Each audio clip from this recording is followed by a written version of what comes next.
Hello, ladies and gentlemen. Today is a great day. Today is the Tigers opening game day, and unfortunately, it has been canceled today because of light drizzle and rain. And it is the opening day, and they say, well, we don't want our players at the beginning to harm or hurt themselves, so we're not going to take a chance on uh, having this game take place today.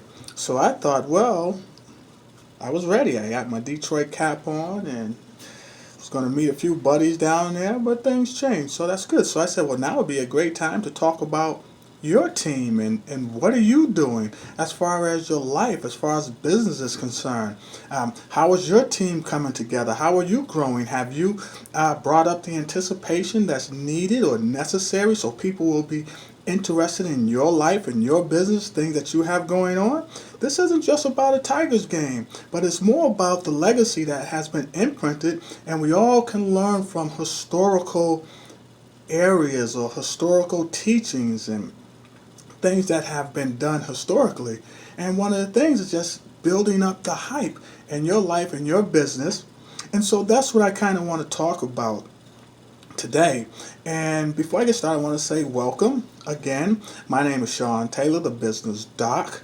Welcome to T Triple B Television, which is the brain behind the business television, which came from my book, The Brain Behind the Business, which is a great seller.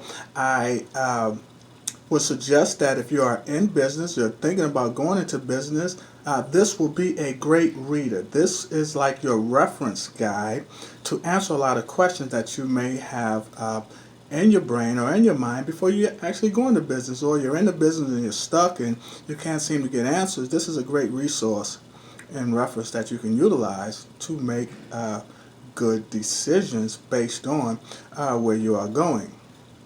So today I want to look at one of the pages that I have wrote. This is kind of like in the beginning of the book. It's not actually one of the topics. It's just kind of like a starting, a kickoff. But I kind of want to talk about it. I want to read it, and then I want to elaborate a little bit on it.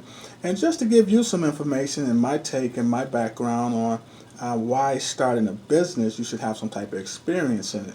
So before we even get to any chapters, I start off by saying starting a new business is a daunting task, one to be considered very carefully before proceeding.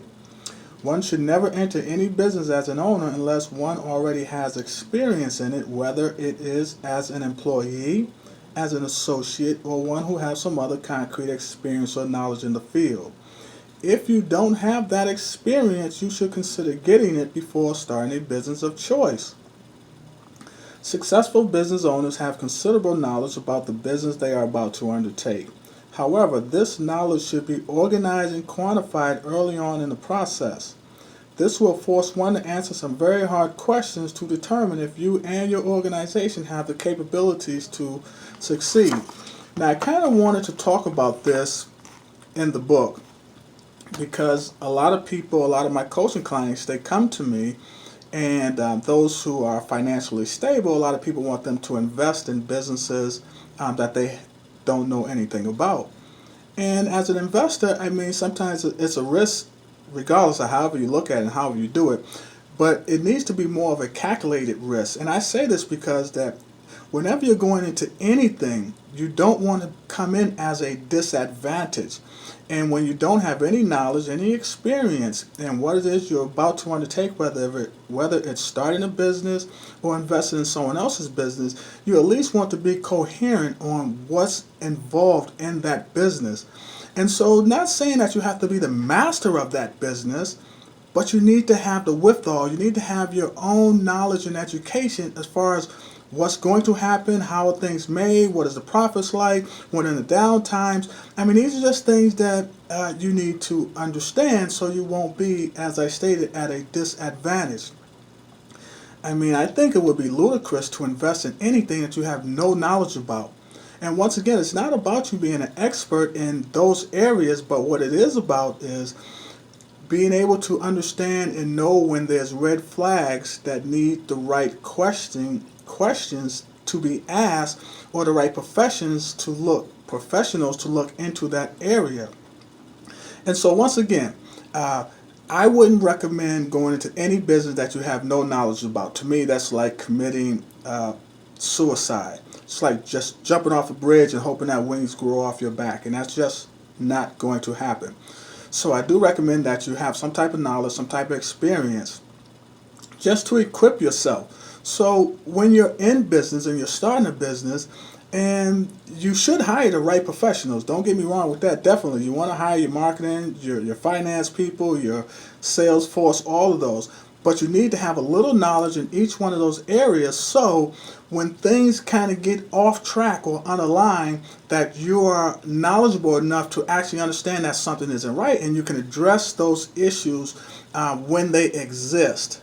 You don't want to hand over all power of everything you're doing to someone else and hoping that they're going to make the right choices and decisions based on your business or your investment. You just don't want to do that. Like I said, to me, it's like committing suicide.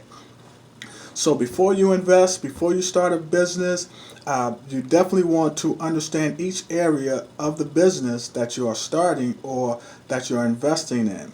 Just a little knowledge is all it takes. You don't need to be an expert in marketing, but you just need to know that when things aren't right or when things need to have a slight change, you just need to be able to bring up the right questions. So I think that's vitally important. That's what I'm saying is that you just need to be smart enough and educated enough to bring up or raise the right questions to the professionals that you are partnering up with or that you are investing with or that the people that are working up under you. It's all about just being able to raise the right questions to get the right answers. And the only way to raise the right questions is to have some type of idea or education on what it is that you are looking to confront.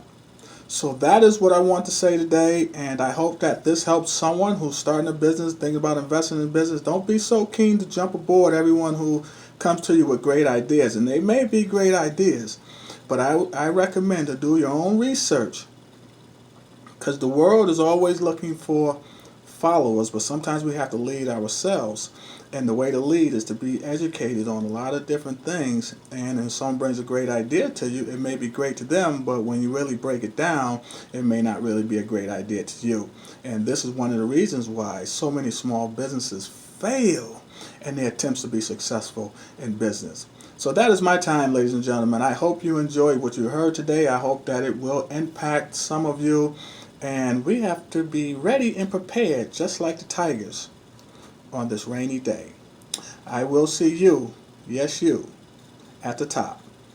Peace.